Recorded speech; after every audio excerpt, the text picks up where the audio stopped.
بسم اللہ الرحمن الرحیم الصلاۃ والسلام علیک یا سیدی یا رسول اللہ وعلی آلک و اصحابک یا نور اللہ اللہم صلی علی محمد کما تحب و ترضی عنہ۔ حضور اقدس صلی اللہ علیہ وآلہ وسلم کی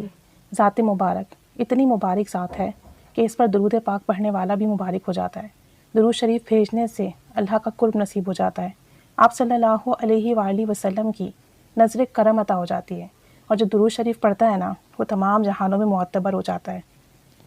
اللہ تعالیٰ کا قرب حاصل کرنے کا ذریعہ ہے درود پاک۔ اللہ تعالیٰ نے حضرت موسیٰ کلیم اللہ علیہ السلام کی طرف وحی بھیجی کہ اے میرے پیارے کلیم، اگر دنیا میں میری حمد و ثنا کرنے والے نہ ہوتے تو میں بارش کا ایک قطرہ بھی آسمان سے نازل نہ کرتا، اور نہ ہی زمین میں سے ایک دانہ اگاتا، یہاں تک کہ فرمایا اے میرے کلیم، کیا آپ چاہتے ہیں کہ میرا قرب آپ کو ایسے نصیب ہو جیسے کہ آپ کے کلام کو آپ کی زبان کے ساتھ قرب ہے، اور جیسے کہ آپ کے دل کے خطرات کو آپ کے دل کے ساتھ قربت ہے، اور جیسے آپ کی جان کو آپ کے جسم کے ساتھ قرب ہے؟ تو حضرت موسیٰ علیہ السلام نے فرمایا کہ یا باری تعالیٰ، ہاں میں ایسا ہی قرب چاہتا ہوں۔ اللہ تعالیٰ نے فرمایا کہ اگر تو ایسا قرب چاہتا ہے تو پھر میرے حبیب حضرت محمد صلی اللہ علیہ وآلہ وسلم پر کثرت کے ساتھ درود و سلام بھیجو۔ تو سوچیں کہ اس واقعے میں ہمارے لیے کتنی بڑی نصیحت پوشیدہ ہے کہ جو اللہ کے نبی ہیں، اللہ کے کلیم ہیں، اللہ ان پر وحی نازل فرماتا ہے، ان سے کلام فرماتا ہے کہ اگر میرا قرب چاہتے ہو تو حضرت محمد صلی اللہ علیہ وآلہ وسلم پر، میرے حبیب پر درود شریف پڑھو۔ تو پھر ہم اتنے ادنا، اتنے حقیر، اتنے گنہگار لوگ ہیں، تو پھر ہمارا تو بہت زیادہ حق بنتا ہے کہ ہم درود شریف کی کثرت کریں کہ ہمارے گناہ مٹ جائیں اور ہمیں اللہ اور اس کے رسول صلی اللہ علیہ وآلہ وسلم کا قرب حاصل ہو، اور اسی قرب میں ہماری نجات ہے۔ اللہ تعالیٰ نے حضرت موسیٰ علیہ السلام کی طرف وحی بھیجی کہ میں نے تجھے 10,000 کانوں کی قوت سماعت عطا فرمائی، حتیٰ کہ تو نے میرے کلام کو سن لیا، اور 10,000 زبانوں کی قوت گویائی عطا فرمائی، حتیٰ کہ تو نے میرے کلام کا جواب دیا، لیکن تو میرا محبوب اور قریبی تب ہی ہوگا جب تو میرا ذکر کرے گا اور میرے محبوب محمد صلی اللہ علیہ وآلہ وسلم پر کثرت سے درود شریف پڑھے گا۔ اللہ تعالیٰ نے کتنا کرم فرمایا حضرت موسیٰ علیہ السلام پر، کتنی نعمتیں عطا فرمائی، لیکن قرب کے لیے کیا فرمایا؟ اللہ تعالیٰ نے کتنی کرم نوازی فرمائی، کتنی نعمتیں عطا فرمائی حضرت موسیٰ علیہ السلام کو، کتنی نعمتیں عطا فرمائی، لیکن اپنا قرب عطا فرمانے کے لیے کیا فرمایا کہ میرے محبوب پر کثرت سے درود شریف پڑھو۔ تو جو بھی اللہ تعالیٰ کے محبوب حضرت محمد صلی اللہ علیہ وسلم پر کثرت اور محبت سے درود شریف پڑھے گا، اسے اللہ کا قرب ضرور ملے گا۔ اسی طرح ایک مرتبہ حضرت موسیٰ علیہ السلام نے عرض کی، یا باری تعالیٰ، میں آپ کا کلیم ہوں اور محمد صلی اللہ علیہ وآلہ وسلم آپ کے حبیب ہیں، اور کلیم اور حبیب میں کیا فرق ہے؟ تو اللہ تعالیٰ نے ارشاد فرمایا کہ کلیم اپنے مولا کی مرضی کے مطابق عمل کرتا ہے، اور حبیب کی رضا کے موافق اس کا مولا کام کرتا ہے۔ یعنی کلیم خدا سے محبت کرتا ہے، جبکہ حبیب سے خود خدا تعالیٰ محبت کرتا ہے۔ سوچیں کتنی بڑی بات ہے۔ کلیم طور سینہ جاتا ہے اور خدا سے مناجات کرتا ہے، اور حبیب اپنے بستر پر آرام کرتا ہے کہ جبریل علیہ السلام ان کو چشم زن میں ایسے مقام پر پہنچا دیتے ہیں جہاں تک کسی مخلوق کی رسائی نہیں ہوئی۔ تو یہ جو ہے حبیب کی شان ہے، اور ہمارے آقا و مولا، ہمارے پیارے آقا جان صلی اللہ علیہ وسلم اللہ کے حبیب ہیں، اللہ کے محبوب ہیں۔ اللہ تعالیٰ نے جنہیں اپنے قرب سے نوازا، اپنی محبت سے نوازا، اور اللہ تعالیٰ ان سے محبت کرتا ہے، اور جو شخص بھی ان سے محبت کرے گا وہ بھی اللہ کا محبوب بندہ بن جائے گا۔ جو بھی حضرت محمد صلی اللہ علیہ وسلم کی ذات اقدس پر محبت سے کثرت سے درود شریف پڑھے گا، اسے اللہ کا قرب لازمی ملے گا، اسے اس کے حبیب کا قرب لازمی ملے گا، اور جسے اللہ اور اس کے حبیب کا قرب مل جائے گا انشاءاللہ تعالیٰ وہ جہنم کی آگ سے محفوظ رہے گا، اور جنت میں اس کا ٹھکانہ ہوگا، اور دنیا بھی اس کے لیے آسان ہوگی۔ اسی طریقے سے حضرت موسیٰ علیہ السلام کی قوم بنی اسرائیل میں ایک شخص جو کہ انتہائی گنہگار تھا، ہر وقت گناہ میں مبتلا رہتا، جب وہ مر گیا تو لوگوں نے اسے بغیر کفن کے کوڑے پر پھینک دیا۔ اللہ تعالیٰ نے حضرت موسیٰ علیہ السلام کی طرف وحی بھیجی کہ جاؤ اسے غسل دے کر اس کی نماز جنازہ ادا کرو، اس کی تدفین کا انتظام کرو۔ حضرت موسیٰ علیہ السلام نے فرمایا، یا اللہ، تو نے کس عمل کی وجہ سے اس کو بخش دیا؟ تو اللہ تعالیٰ نے فرمایا کہ ایک دن اس نے تورات کھولی،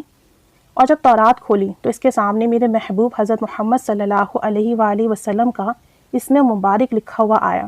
تو اس نے اس وقت اس نام مبارک پر درود شریف پڑھ کر چوما، بس اس لیے میں نے اس کو معاف کر دیا۔ تو سوچیں اللہ تعالیٰ کی رحمت، کرم، فضل کتنا زیادہ ہے کہ ایک گنہگار شخص جس نے پوری زندگی گناہ میں گزاری، اور اس نے صرف ایک بار نبی کریم صلی اللہ علیہ وآلہ وسلم کے نام کو چوما محبت سے، ان پر درود بھیجا، اللہ کریم نے اس کے سارے گناہ معاف کر دیے، اسے بخش دیا۔ تو سوچیں ہم تو آپ صلی اللہ علیہ وآلہ وسلم کی امتی ہیں، اگر ہم ان پر دن و رات کثرت سے درود شریف پڑھیں، محبت سے درود شریف پڑھیں، ان کے نام کو عزت و تحریم کے ساتھ لکھیں، اس نام کو خوشبو لگائیں، اس نام کو چومیں، تو کیا اللہ تعالیٰ ہماری مغفرت نہیں فرمائے گا؟ اللہ تعالیٰ ہمیں معاف نہیں کرے گا؟ ہمارے گناہوں سے درگزر نہیں کرے گا؟ انشاءاللہ تعالیٰ ایسے ہی ہوگا۔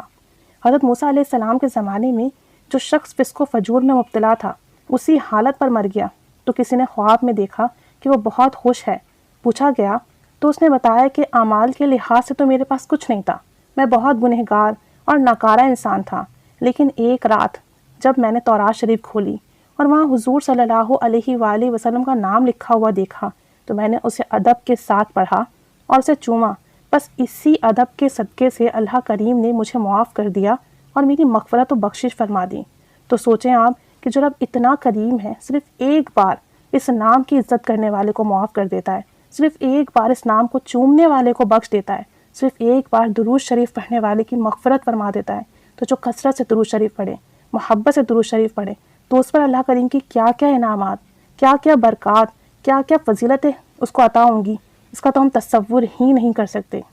اللہ تعالیٰ نے حضرت عیسیٰ علیہ السلام پر وحی نازل فرمائی کہ محمد صلی اللہ علیہ وآلہ وسلم پر ایمان لاؤ، اور تمہاری امت میں سے جو کوئی ان سے ملاقات کرے اسے حکم دو کہ ان پر ایمان لائے، کیونکہ اگر محمد صلی اللہ علیہ وآلہ وسلم کی جلوہ گری نہ ہوتی تو نہ حضرت آدم علیہ السلام ہوتے، نہ جنت ہوتی، نہ دوزخ ہوتی،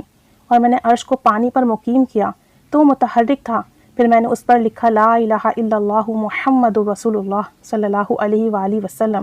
تو پھر اللہ کریم کتنا کریم ہے، وہ جہاں اپنا نام لیتا ہے وہاں اپنے حبیب کا بھی نام لیتا ہے۔ یہ سب نبی رحمت صلی اللہ علیہ وآلہ وسلم کے اللہ کے حبیب ہونے کی شان ہے، تو کثرت سے ان پر درود و سلام پڑھیں۔ رسول کریم صلی اللہ علیہ وآلہ وسلم نے ارشاد فرمایا، مجھ پر درود شریف پڑھنا پل صراط کی تاریکی کے وقت نور ہوگا، اور جسے یہ پسند ہو کہ اسے قیامت کے دن یہ نور اور اجر و ثواب پورا ملے، تو اسے چاہیے کہ مجھ پر کثرت سے درود شریف پڑھے۔ تو کثرت سے درود شریف پڑھیے، محبت سے درود شریف پڑھیے۔ آج وقت ہے، مہلت ہے، زندگی ہے، جتنا زیادہ یہ خزانہ سمیٹ سکتے ہیں سمیٹ لیں۔ کل قبر میں جائیں گے تو معلوم ہوگا کتنا بڑا خزانہ، کتنی بڑی دولت اپنے ساتھ لے کر آئے ہیں۔ اس وقت اللہ کے حبیب صلی اللہ علیہ وآلہ وسلم شفاعت فرمائیں گے، اللہ کے قرب کی وجہ سے عذاب نہیں ہوگا، اللہ کی محبت کی وجہ، اس کے حبیب صلی اللہ علیہ وآلہ وسلم کی محبت کے سبب، آپ صلی اللہ علیہ وآلہ وسلم پر دنیا میں درود و سلام پڑھنے کے سبب انشاءاللہ تعالی قبر میں، حشر میں آسانی ہوگی، بروز قیامت آسانی ہوگی، بلا حساب و کتاب جنت میں داخل ہوں گے، دنیا میں بھی برکات ملیں گی، آسانیاں ملیں گی، انشاءاللہ تعالی آخرت میں بھی برکات اور آسانیاں ملیں گی۔ خوب کثرت سے درود و سلام پڑھیں۔ جب اللہ اپنے نبی کو درود و سلام پڑھنے کی ہدایت کر رہا ہے، حضرت موسیٰ علیہ السلام کو درود و سلام پڑھنے کی تلقین کر رہا ہے، حضرت موسیٰ علیہ السلام کی قوم کے بندے کو معاف کر رہا ہے صرف آپ صلی اللہ علیہ وسلم کے نام کی عزت کرنے کے سبب، تو پھر اللہ عز و جل ہم سب کو بھی معاف کرے گا انشاءاللہ تعالی۔ ہماری مغفرت بھی ہوگی، آسانی بھی ہوگی، برکتیں بھی ملیں گی، خیریں بھی ملیں گی، اور اللہ کریم کا اور اس کے حبیب صلی اللہ علیہ وآلہ وسلم کا خوب قرب ملے گا۔ اللہ کریم ہمیں خوب کثرت سے محبت سے درود و سلام پڑھنے والا بنائے، درود و سلام کی خوب برکت عطا فرمائے۔ آمین بجاہ النبی الامین صلی اللہ علی محمد صلی اللہ علیہ وآلہ وسلم۔ اللہم صلی علی محمد کما تحب و ترضی عنہ۔